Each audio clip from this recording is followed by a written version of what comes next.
하이버도 ꯑꯗꯣ ꯃꯈꯣꯏꯁꯦ ꯇꯥꯡ 30ꯗ ꯌꯧꯅꯤ ꯍꯥꯏꯕꯅꯦꯕ ꯑꯗꯣ ꯉꯁꯤ ꯂꯣꯏꯅ ꯌꯧ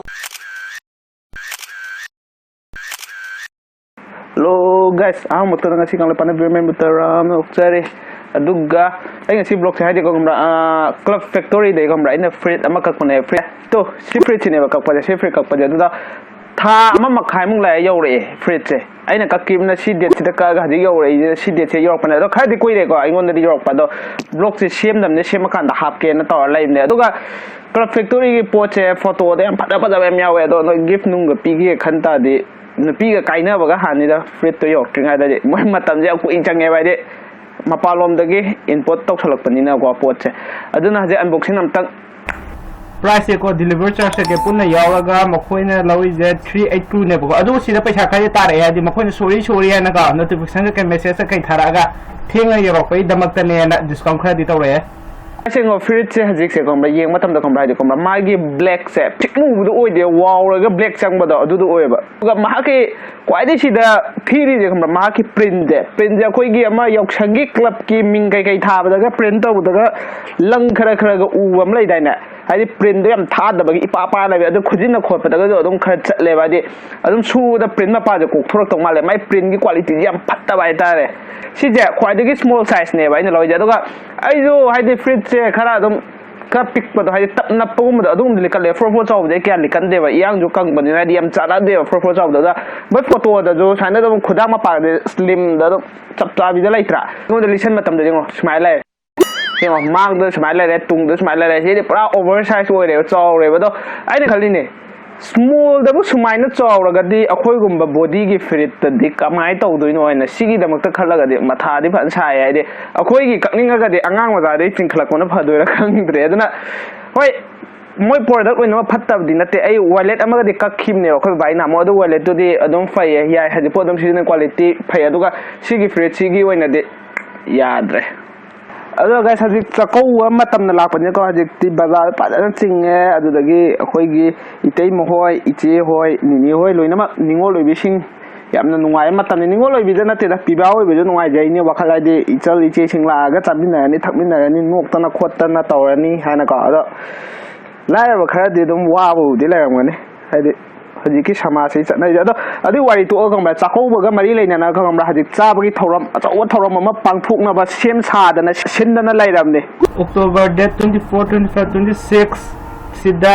chabagi thoram haide food festival gi thoram ma pangthukani mafam na kha Manipur college si je Kakching da laibni ko Kakching district ki manung da aduga sigi hangbagi matam jina ayub ki pung 10 makhai deina nungda wairam pung 4 makhai buk tang ne hangdoi ba aduga nungdang da ko program kem nei te nungdang da na khoi thima release yengera isai yengera inu manung wa pun nokmina laigera adu na khoi kusinga ta ne ado ai Amazon de pochai kha kakpane ba ai gari gi pochai khara ga aduga rek khara ga adugi ne bai vlog ngai ja de Amazon gi pot tu hore la ga hangtok mina de hore so da la ani adubo Amazon gi pot to adu do york tringa da kham bai khoi ade itona sabu ta le da khoi punna thaba am tak chamina uje hai diga de 27 de kham diary shi la ani diary shi je kana no rishi mai tai John hai je kana no hai je ai gi video toini yeng ma mi na de dum compulsory khangam mane toini yeng do mi gi tamak ta ma kem ha chu blogger amani Delhi da lega blog to bane adobo ma kai ga la kana kambra keno de ningon ta ko bunu mit che ningon ta ko bunu minate ningon ta ko bunu mit no mani ni watling ai de kambra ma ga ga plan na mala ba keno ma taw do bai tare mayam da surprise ma hade yamna dumdam oi bai yamna to bo blog ma sem je na plan taw bane ma ga da ma la ne la ga ma de 26 da da yora ni Manipur da de blog sem de ne aduna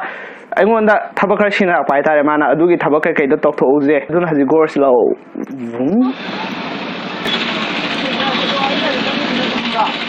ya kham de la adu to ase kandra de le kai da adu na pa sa to le la adu sa de adu ga no da ho ko ni de na le la na mo he la ni de la ro ko ni ko kandra de le na su ta na de na adu na se le se ta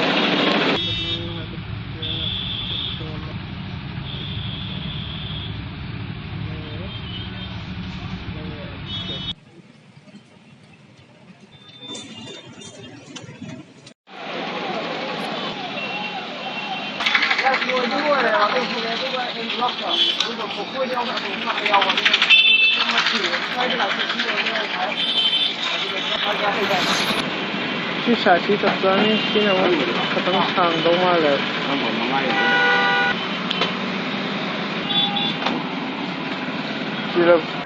ꯑꯩꯒꯤ card ꯁꯤꯗ card ꯁꯦꯝꯃꯤꯁꯤꯅ ꯑꯩꯒꯤ visiting card ꯑꯩꯒꯤ ꯁꯤ ꯀꯥꯔꯗꯁꯤꯁꯨ ꯃꯈꯣꯏꯗ ꯁꯦꯝꯕꯅꯦ ꯁꯤꯒꯤ ꯃꯐꯝꯁꯤꯗ ꯑꯗ ꯁꯤꯒꯤꯅ ꯑꯗꯨꯒ ꯍꯧꯖꯤꯛ ꯀꯥꯔꯗꯇꯤ ꯂꯣꯏꯔꯦ ꯑꯗꯨꯒ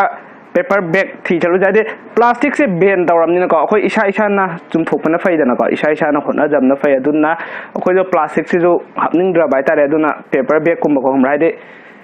ꯇꯨꯝꯖꯟꯕ ꯄꯣꯠꯁꯦ ꯁꯤꯁꯦ ꯍꯥꯏꯗꯤ ꯑꯩꯈꯣꯏꯁꯨ ꯄ꯭ꯔꯤꯊꯤꯕꯤꯗ ꯂꯩꯔꯕꯅꯤ나 ꯑꯩꯈꯣꯏ ꯏꯁꯥꯅꯁꯨ ꯍꯣꯠꯅꯕ ꯈꯇꯪ ꯃꯊꯧ ꯇꯥꯏꯗꯅ ꯍꯥꯏꯗꯤ ꯂꯥꯎꯕꯩ ꯃꯍꯨꯠꯇ ꯏꯁꯥꯅ ꯇꯧꯕꯅ ꯈꯇꯪ ꯀꯥꯟꯅꯒꯗ꯭ꯔꯥ ꯍꯥꯏꯅꯀꯣ ꯑꯗꯨꯒꯤ ꯋꯥꯈꯜꯂꯣꯟꯗ ꯄꯦꯄꯔ ꯕꯦꯒ ꯑꯃꯨꯛ ꯊꯤ ꯆꯠꯂꯁꯦ ꯀꯗꯥꯏꯗ ꯌꯣꯟꯕꯅꯣ ꯈꯪꯗꯦ ꯑꯩ ꯐꯥꯔꯁ ꯇꯥꯏꯝ ꯄꯦꯄꯔ ꯕꯦꯒ ꯊꯤꯗꯣꯏꯁꯦ ꯑꯗꯨꯅ ꯂꯩꯔꯦ ꯄꯦꯄꯔ ꯕꯦꯒ ꯌꯥꯎꯕ ꯌꯥꯎꯗꯕꯗꯤ ꯈꯪꯗꯦ ꯁꯥꯏꯖꯁꯦ ꯃꯣꯏꯁꯦ ꯀꯔꯝꯕ ꯁꯥꯏꯖ ꯂꯩ ꯁꯤ ꯁꯥꯏꯖꯁꯤ ꯈꯇꯪ ꯂꯩꯕ ꯁꯤ ꯂꯣꯏ ꯂꯩꯔꯦ ꯋꯥꯅ ꯊꯤꯔꯛꯄ ꯑꯗ ꯌꯦꯜꯂꯣꯁꯦ ꯂꯧꯔꯒꯦ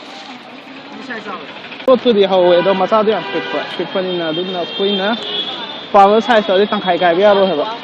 ꯒꯥꯏꯁ ꯑꯗꯨꯒꯀꯣ ꯁꯤꯒꯤ ꯂꯩꯐꯝꯁꯦ ꯍꯥꯏꯗꯤ ꯀꯧꯕ꯭ꯔꯥ ꯑꯩꯉꯣꯟꯗ ꯑꯗꯨꯝ ꯀꯃꯦꯟ ꯍꯪꯉꯦꯕ ꯀꯗꯥꯏꯗ ꯂꯩꯒꯦ ꯀꯃꯥꯏꯅ ꯇꯧꯒꯦ ꯈꯣꯠꯀꯦꯅꯀꯣ ꯑꯗꯨꯗꯣ ꯑꯩ ꯑꯗꯨꯝ ꯕ꯭ꯂꯣꯛꯇ ꯑꯗꯨꯝ ꯍꯥꯄꯛꯑꯒꯦ ꯍꯥꯏꯗꯤ ꯃꯌꯥꯝꯅ ꯈꯪꯅꯤꯡꯕ ꯑꯗꯨꯝ ꯌꯥꯎ ꯃꯥꯜꯂꯦꯕ ꯄꯣꯠꯁꯦ ꯑꯗꯨꯅ ꯍꯥꯏꯗꯤ ꯑꯩꯒꯤ ꯄꯤ ꯁꯤ ꯁꯦꯝꯕꯒꯤ ꯃꯇꯥꯡꯗꯁꯨ ꯑꯗꯨꯒ ꯄꯤ ꯁꯤ ꯁꯦꯝꯕꯩꯗꯣ ꯑꯩ ꯁꯤꯗ ꯑꯃꯨꯛꯀ ꯍꯥꯏꯔꯝꯒꯦꯕ ꯍꯥꯏꯗꯤ Lamphel super market Shankar hall ꯂꯩꯔꯦꯗꯅꯀꯣ ꯑꯗꯨꯗꯩ ꯁ꯭ꯇ꯭ꯔꯦꯠꯇ ꯑꯗꯨꯝ ꯍꯥꯏꯊꯗꯣꯏꯅꯦꯕ ꯍꯥꯏꯊꯔꯒ ꯁꯤꯚꯤꯌꯣ ꯁ꯭ꯀꯨꯜ ꯂꯩꯕꯗꯣ ꯑꯗꯣꯝꯗ ꯆꯠꯇꯣꯏꯅꯦ ꯁꯤꯚꯤꯌꯣ ꯁ꯭ꯀꯨꯜ ꯌꯧꯗ꯭ꯔꯤꯉꯩꯗꯀꯣ ꯑꯗꯥꯏꯗ ꯁꯨꯄꯔ ꯃꯥꯔꯀꯦꯠ ꯂꯧꯔꯣꯡ 3 ꯐꯥꯡꯕ ꯂꯩꯕꯅꯦꯕ ꯆꯤꯀꯦꯟ ꯁꯦꯟꯇꯔꯒ ꯂꯩꯕ ꯑꯗꯥꯏ ꯖꯒꯥꯗ ꯒꯥꯔꯤ ꯈꯥꯝꯕꯤꯌꯣꯕ ꯑꯗꯨ ꯅꯠꯇ꯭ꯔꯒ ꯑꯗꯥꯏ ꯖꯒꯥꯗ ATM ꯕꯨꯠ ꯑꯃ ꯂꯩꯕꯅꯦꯕ SBIꯒꯤ ꯑꯗꯥꯏ ꯖꯒꯥꯗ ꯑꯗꯨꯝ ꯍꯥꯏꯗꯤ ꯂꯝꯐꯦꯟ ꯁꯨꯄꯔ ꯃꯥꯔꯀꯦꯠꯀꯤ ATM ꯕꯨꯠ ꯂꯩꯕꯗꯣ ꯀꯗꯥꯏꯗꯅꯣ ꯊꯤꯕꯤꯔꯒ ꯑꯗꯨꯒꯤ ꯑꯣꯄꯣꯖꯤꯠꯇ ꯗꯨꯀꯥꯟ ꯄꯔꯦꯡ ꯂꯩꯕꯅꯦꯕ ꯄꯔꯦꯡ ꯂꯩꯕꯗ ꯍꯥꯏꯗꯤ ꯗꯨꯀꯥꯟ ꯃꯅꯨꯡꯗ ꯆꯪꯁꯤꯟꯗꯗꯤ ꯈꯪꯗꯕꯅꯤꯀꯣ ꯌꯥꯝ ꯃꯄꯥꯟꯗ ꯍꯦꯛ ꯌꯦꯡꯕꯗ ꯌꯥꯝꯅ ꯍꯥꯏꯂꯥꯏꯠ ꯑꯣꯏꯗꯕꯅꯦꯕ ꯗꯨꯀꯥꯟꯗꯣ ꯍꯥꯏꯗꯤ ꯖꯤꯡꯒꯔꯅ ꯈꯔ ꯈꯟꯊꯔ ꯂꯩꯕꯅꯤꯅ ꯎꯗꯕꯅꯦꯕ ꯍꯥꯏꯗꯤ ꯀꯝꯄ꯭ꯌꯨꯇꯔ ꯁꯦꯝꯐꯝ ꯈꯣꯠꯐꯝ ꯃꯥꯟꯗꯕꯅꯦꯕ ꯗꯨꯀꯥꯟꯗꯣ ꯃꯅꯨꯡ ꯍꯥꯏꯐꯦꯠ ꯑꯣꯏꯕꯅꯦ ꯃꯦꯟ ꯔꯣꯗꯇꯅꯦ ꯑꯗꯨꯒ ꯑꯗꯥꯏ ꯗꯨꯀꯥꯟ ꯂꯩꯗꯨꯗ ꯑꯗꯨꯝ ꯍꯪꯉꯣꯕ ꯁ꯭ꯋꯥꯏꯗ ꯃꯇꯣꯟꯗꯅ ꯀꯝꯄ꯭ꯌꯨꯇꯔ ꯁꯦꯝꯐꯝ ꯂꯩꯕꯗꯣ ꯑꯗꯨꯗ ꯑꯗꯨꯝ ꯆꯠꯂꯒ ꯁꯦꯝꯕ ꯌꯥꯅꯤ ꯍꯥꯏꯗꯤ ꯅꯈꯣꯏꯅ ꯁꯦꯝꯐꯝ ꯈꯪꯗ꯭ꯔꯒꯗꯤꯀꯣ ꯑꯗꯨꯒ ꯍꯥꯏꯅꯔꯒ ꯆꯦꯝꯕꯔ ꯍꯣꯁꯄꯤꯇꯥꯜ ꯂꯩꯗꯅ ꯁꯤꯗ ꯑꯗꯨꯒꯤ ꯃꯅꯥꯛꯇ ꯗꯨꯀꯥꯟ ꯑꯃ ꯂꯩꯔꯝꯃꯦ ꯃꯌꯥꯝꯒꯤ ꯑꯗꯨꯗ ꯌꯥꯔꯦ ꯃꯣꯏꯁꯦ ꯀꯩꯅꯣ 100ꯇ ꯁꯥꯏ ꯍꯥꯏꯕ ꯑꯗꯨꯗ ꯍꯥꯏꯅꯔꯒ 50 ꯄꯤꯁ ꯂꯧꯔꯦ ꯅꯠꯇ ꯇꯥꯔꯗꯤ ꯄꯤꯁ 50 ꯑꯗꯨꯝ ꯇꯥꯔ ꯂꯩꯗꯦꯕ ꯗꯨꯀꯥꯟꯗꯨ ꯐꯝꯗꯕꯅꯤꯅꯀꯣ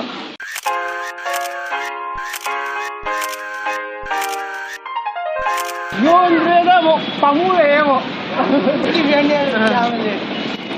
ꯁꯤꯗ ꯕꯤꯇꯤ ꯄꯥꯔꯛꯇꯀꯣ ꯋꯥꯔꯦꯅ ꯉꯥꯏꯍꯥꯛ ꯐꯝꯒꯦ ꯇꯧꯕꯅꯦ ꯑꯗꯨꯗ ꯄꯛꯇꯕ ꯕꯥꯇꯥꯂꯤꯌꯟꯒꯤ ꯑꯥꯔꯃꯤ ꯈꯔ ꯊꯦꯡꯅꯔꯦ ꯑꯗꯣ ꯃꯈꯣꯏ ꯉꯥꯏꯍꯥꯛ ꯊꯦꯡꯅꯁꯤ ꯃꯤ ꯉꯥꯏꯔꯝꯃꯣ ꯔꯤꯀ꯭ꯋꯦꯁ ꯃꯥꯏꯕ ꯑꯩ ꯏꯁꯣꯔꯂꯦꯟꯗ꯭ꯔ ꯑꯩ ꯄ꯭ꯔꯦꯝ ꯅꯨꯡꯉꯥꯏꯌꯦ ꯃꯌꯥꯝꯒ ꯊꯦꯡꯅꯕ ꯁꯞꯄꯣꯔꯠ ꯀꯩꯀꯥ ꯇꯧꯔꯛꯎꯀꯣ ꯑꯁꯣꯏ ꯉꯥꯡꯕ ꯀꯩꯀꯩꯅꯣ ꯈꯔ ꯍꯥꯏꯔꯛꯑꯣ ꯃꯤ ꯉꯥꯏꯔꯝꯃꯣ ꯃꯤꯡ ꯁꯗꯥꯟꯗ ꯁꯜꯅꯦꯝ ꯁꯗꯥꯟꯗ ꯍꯧꯖꯤꯛ ꯐꯣꯟ ꯇꯧꯔꯛꯑꯝꯕꯗ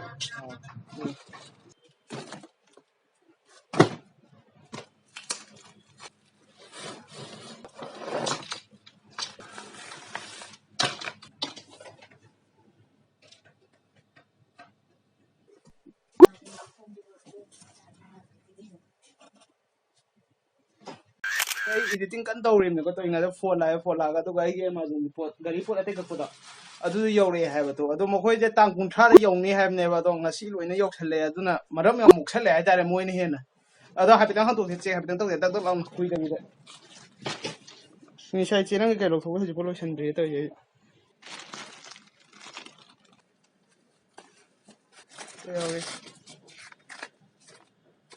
ꯑꯦꯃꯥꯖꯣꯟꯁꯦ ꯅꯨꯡꯁꯤ ꯆꯤꯊꯤꯒ ꯄꯤꯁꯜꯂꯛꯑꯦ ꯑꯩꯉꯣꯟꯗ ꯌꯥꯝ ꯇꯣꯏꯅ ꯀꯛꯄ ꯑꯣꯏꯔ ꯃꯥꯜꯂꯦ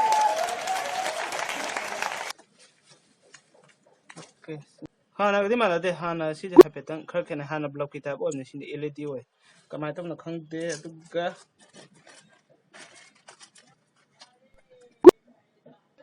ꯋꯥꯔꯗꯤ ꯌꯥꯝ ꯇꯦꯜꯂꯦ ꯑꯇꯩꯗꯤ ꯂꯣꯏ ꯃꯥꯟꯅ ꯃꯥꯜꯂꯦ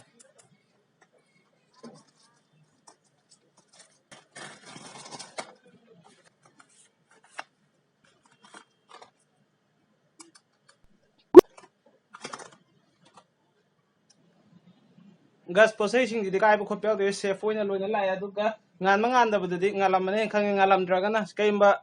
ꯁꯣꯏꯕ ꯌꯥꯎꯔꯒꯗꯤꯀꯣ ꯍꯥꯏꯗꯤ ꯅꯣꯏꯗꯁꯨ ꯑꯁꯣꯏꯕ ꯇꯥꯗꯅꯕ ꯑꯩ ꯕ꯭ꯂꯣꯛꯇ ꯁꯣꯏꯗ ꯍꯥꯏꯔꯛꯀꯅꯤ ꯑꯗꯨꯒ ꯑꯇꯣꯞꯄ ꯁꯤꯒꯤ ꯔꯤꯡ ꯂꯥꯏꯠꯁꯦ ꯁꯤꯒꯤ ꯔꯤꯚꯤꯌꯨꯅ ꯀꯣꯟꯅ ꯃꯊꯪꯒꯤ ꯕ꯭ꯂꯣꯛꯇ ꯇꯧꯔꯒꯦ ꯅꯠꯇ꯭ꯔꯗꯤ ꯁꯤ ꯕ꯭ꯂꯣꯛꯁꯦ ꯌꯥꯝ ꯁꯥꯡꯉꯅꯤ ꯕꯣꯔꯤꯡ ꯌꯥꯝ ꯆꯨꯔꯅꯦꯕ ꯅꯈꯣꯏꯁꯨ ꯑꯗꯨꯅ ꯁꯤꯅꯦ ꯑꯩ ꯉꯁꯤ ꯚꯤꯗꯤꯑꯣ ꯃꯇꯦꯛ ꯑꯃ ꯃꯇꯥꯡꯁꯤꯗ ꯚꯤꯗꯤꯑꯣꯁꯦ ꯂꯣꯏꯁꯤꯟꯖꯔꯒꯦ ꯃꯊꯪ ꯕ꯭ꯂꯣꯛ ꯂꯥꯛꯈꯤꯕ ꯃꯌꯥꯝ ꯄꯨꯟꯅ ꯀꯥꯏꯅꯔꯁꯤꯀꯣ ꯁꯅꯥꯂꯩꯕꯥꯛ ꯀꯪꯂꯩꯄꯥꯛ ꯌꯥꯏꯐꯔꯦ ꯁꯣꯔꯣꯛꯀꯤ ꯃꯌꯥ ꯌꯧꯗꯣꯔꯦ ꯆꯠꯂꯤꯁꯦ ꯃꯤꯍꯨꯟꯗꯤ ꯗꯤꯡ ꯗꯤꯡ ꯆꯣꯡꯉꯦ ꯍꯥꯏꯗꯤ ꯇꯦꯛꯂꯛꯀꯗ꯭ꯔꯥ ꯍꯥꯏꯅꯀꯣ ꯍꯥꯏꯗꯤ ꯁꯥꯕ ꯂꯣꯏꯗꯣꯏꯅ ꯐꯖꯔꯦ ꯁꯤ ꯚ꯭ꯌꯨꯁꯤꯗꯤ ꯑꯣꯏꯁ सोम नाकन्ना केनो लाइबदो टीजी लाइबदो सोम नाकन कंगलापाक